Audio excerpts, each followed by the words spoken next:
Very controversial person. Most people believe that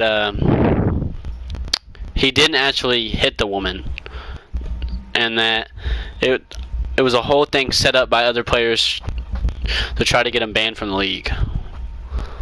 That's an article I read. Who's bro? JJ might have to mute his mic. Oh, hold on, wait, I'm trying to fix it. It's like, dang. I'll mute. Anyways, so he was with the Dodgers for, I think, what, 4 years? 3 years? No. Something like that. He's with the Dodgers for a little bit. But he started off, I believe he started off with the Reds. Yeah. He started with the Reds. And that's where everything kind of kicked off. So, Cole, where does your knowledge span on this whole topic?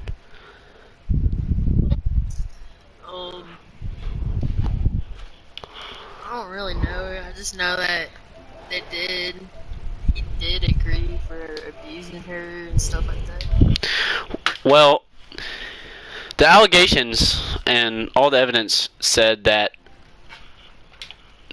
she falsely accused him, and that they were just kind of playing rough in bed, as most couples do. I mean, if you think about it, it's not like a rare thing for a woman, to act kind of rough in the bed. Let's fight. Women say that a lot. So it could just be a whole thing misinterpreted, really. Ready up, buddy. So the woman,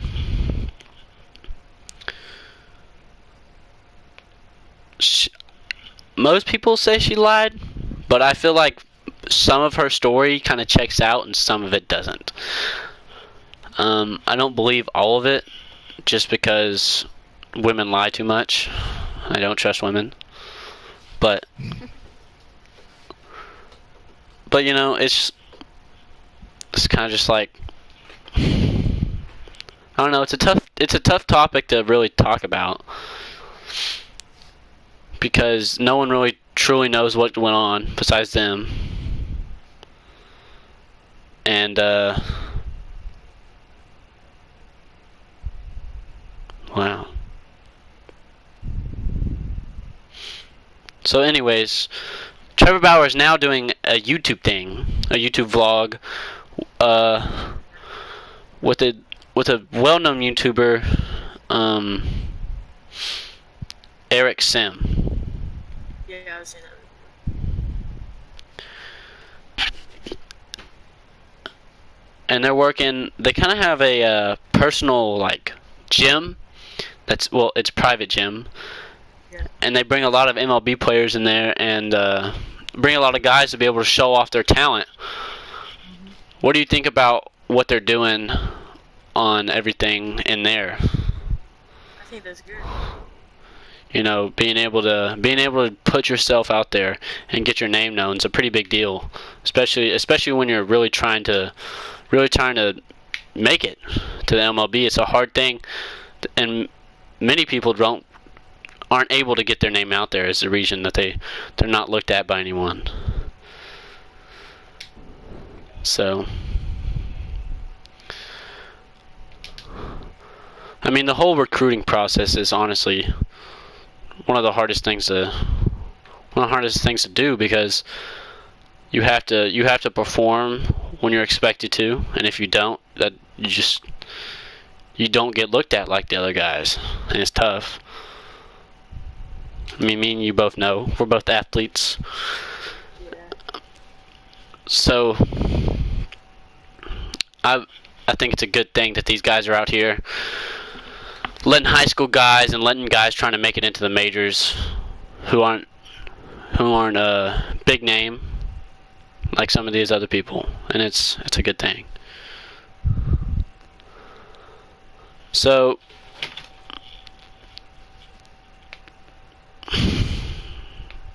Eric Sim, I want to talk about him for a minute. Eric Sim, I believe he played in the MLB for a little bit. I'll fact check myself real quick.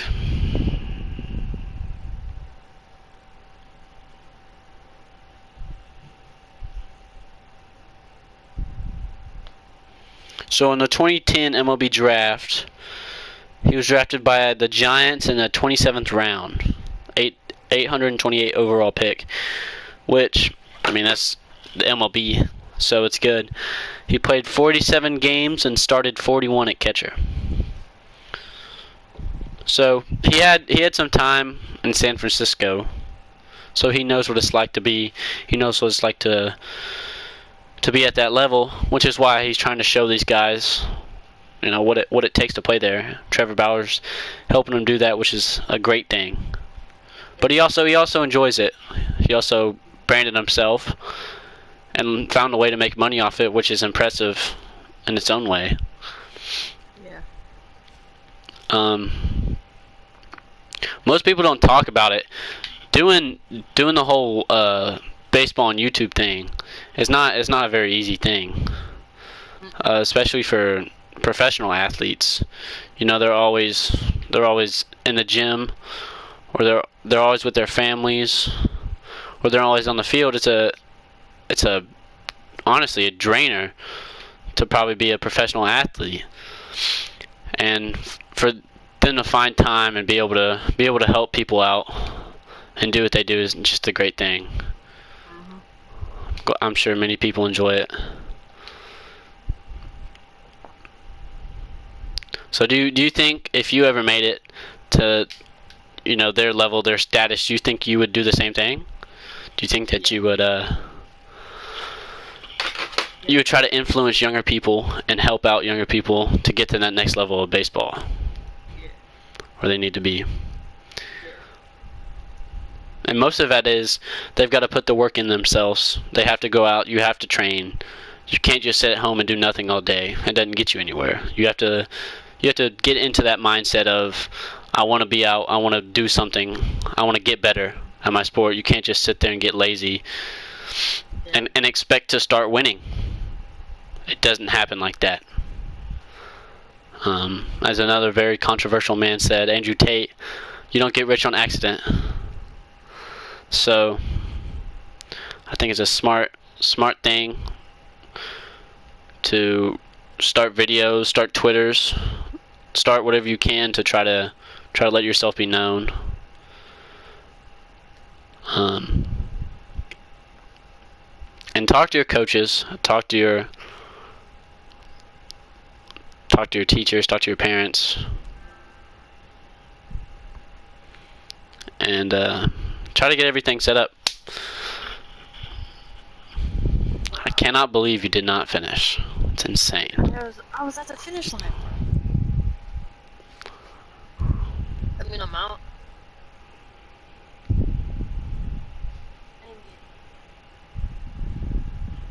It'll be alright. What about Juan Soto trying to cap $440 million? Yeah, for the Yankees. No, for the shoot. I heard a proposal. The Yankees would trade Juan Soto, or the Yankees would get Juan Soto and trade for two people. I think it was their first baseman and someone else. Plays for the Nationals. Nationals, sorry.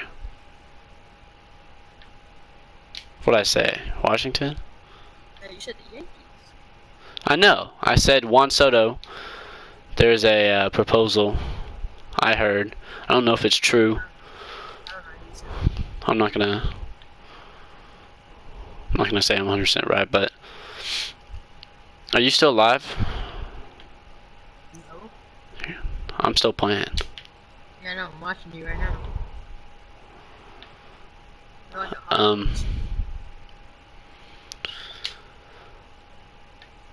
So yeah, another very controversial person, right? Javier Baez. I used to honestly think he was one of the greatest players to play baseball when he was on the Cubs. He truly did some things that were nearly impossible to do, and it was a crazy thing. And now, speaking of Cubs players, Anthony Rizzo and Chris Bryant are both doing great in the new teams that they're on. Chris Bryant, I'm pretty sure, is now playing for the Colorado Rockies. So he's doing great, which is good. Anthony Rizzo has gone off on the Yankees. Yeah. Just absolutely beast. Just imagine. Wait. So the Yankees would trade Rizzo for Alonso. I don't think it was Rizzo. I think it was someone else. Not sure of his name. I'll have to find out. Just think. Judge and Rizzo. I don't know 100% if it was a true thing or if it was just an idea proposed by someone random, but I did see it, and I did think maybe it could be a possible true deal, because I know the Yankees are looking for a win this year, going into the next World Series, because they're actually stacked. Aaron Judge is going off. There was a altercation, I want to say, against the Yankees and the Mets a few days ago. Things got a little heated, but Lindor just went off, which is expected. I think he's Dude's doing insane stuff.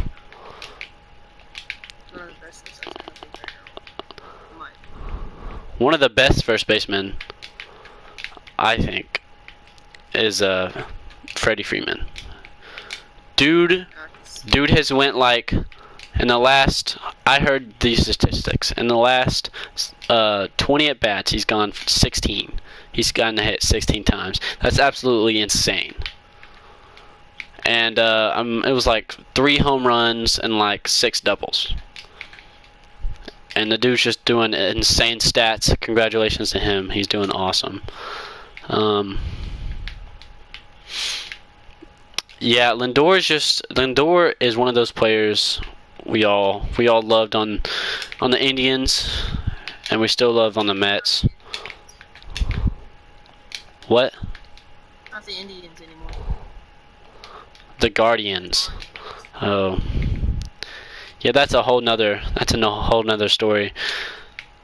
Just the absolute ignorance of people to be able to change something that's been so iconic for so many years and so many people grew up with. I grew up with the Indians and the Washington Redskins, but they had to change that for some stupid reason.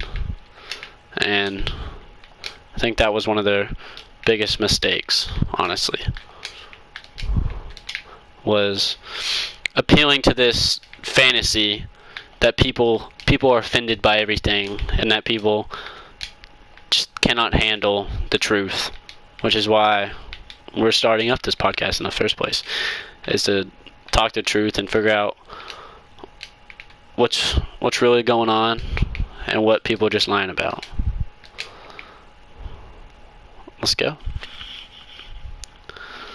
That was pretty easy. Who's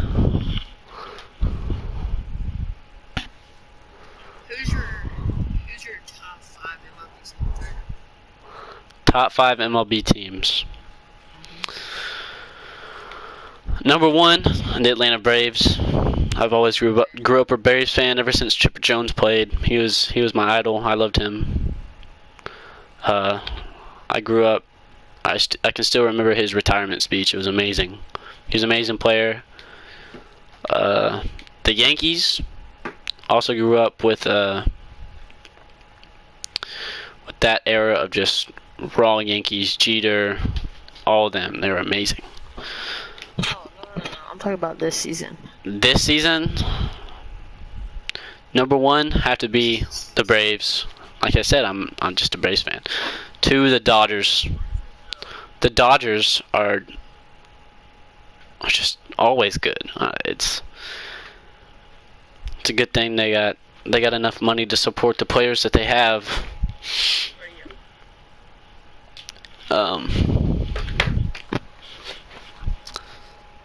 So to dive back in with Freddie Freeman, there was a article posted that Freddie Freeman's manager actually lied to him about the whole contract with the Atlanta Braves, that he never knew. He never knew about the contract, and that Freddie Freeman fired that manager. I don't know what he's doing now, but who knows? Maybe we'll see Freddie go back to the Braves. I think that would be a great thing to happen. He'd come back, we win another World Series. I mean, It's not gonna happen, I think so. I think he truly knows that's where he belongs, is with the Braves. My top 5 is the Yankees. I haven't. You Yankees. haven't finished. But like, and then 2, I really hate to say it, but I said the Astros. Cardinals are. I'm surprised the Cardinals are not number one. You know how much you love them. I don't care how much you love them. I'm saying how good these teams are. But like 3, I got the Dodgers. The Dodgers. Alright, and then 4, I got the Mets. Mets are going. Yeah, the Mets are doing really good. They had an okay start, but they're really. 5, I definitely got the. I hate to say it, I got the Braves. I'm not a Braves fan. They're really good. Yeah. And then my 6 is the Cardinals. Your 6th is the Cardinals.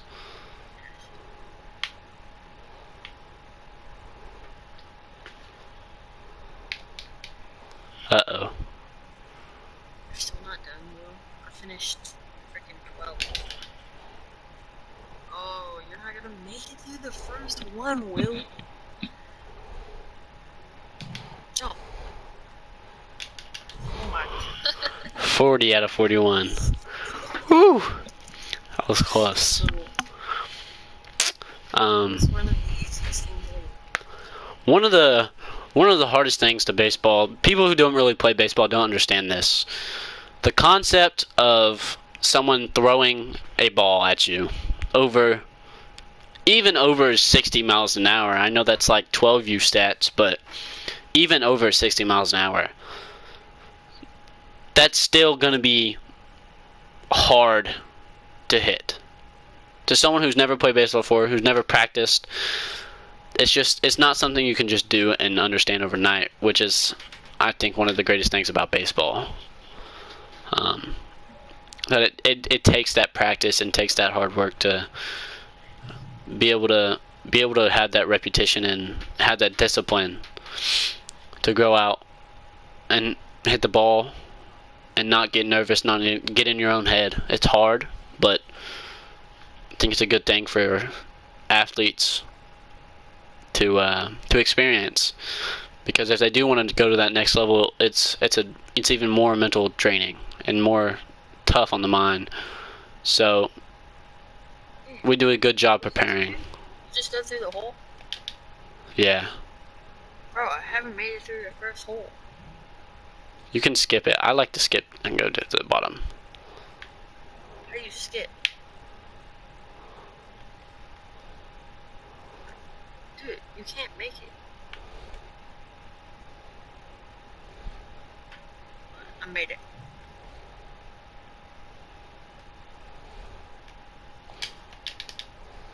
I made it in the middle. That's all I was trying to do. I have 9 points. 10.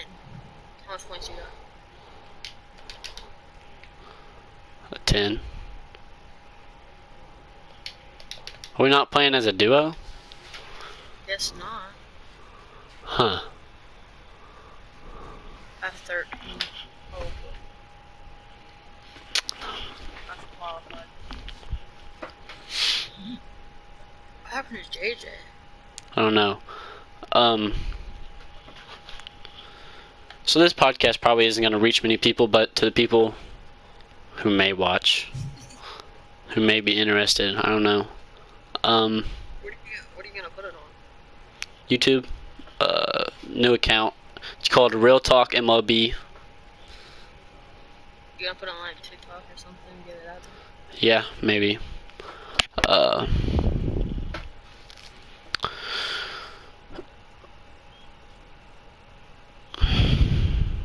Alright.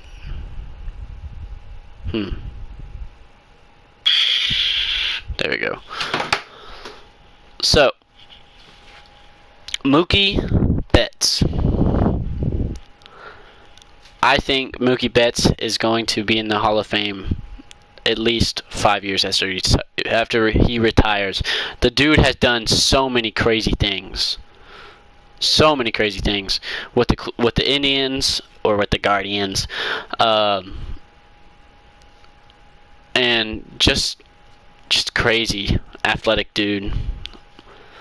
Yeah, I think he bowls too. He bowls. He's a bowler. I mean, Promise you. if it works, it works. Promise you. He's bowled here before. He's from here. Mookie Betts is not from Tennessee. Look it up. Mookie Betts is from like over there by Nolensville or something like that. Look it up.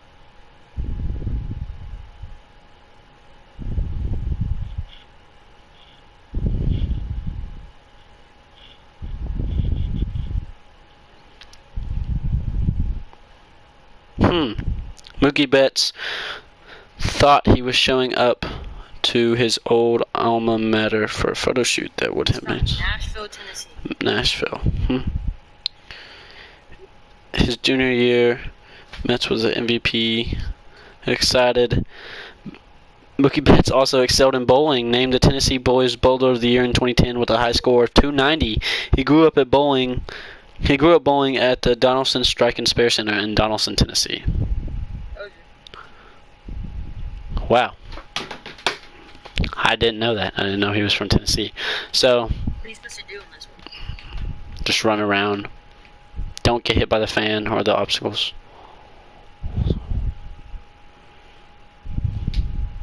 Wait for me. Dang it. Oh, you just died. You have to stay alive if we want to qualify. So, I know. nice. I didn't. Dang. So, yep, I think that's going to be all for this episode. Episode 1. Probably no one's going to watch, but got to start somewhere.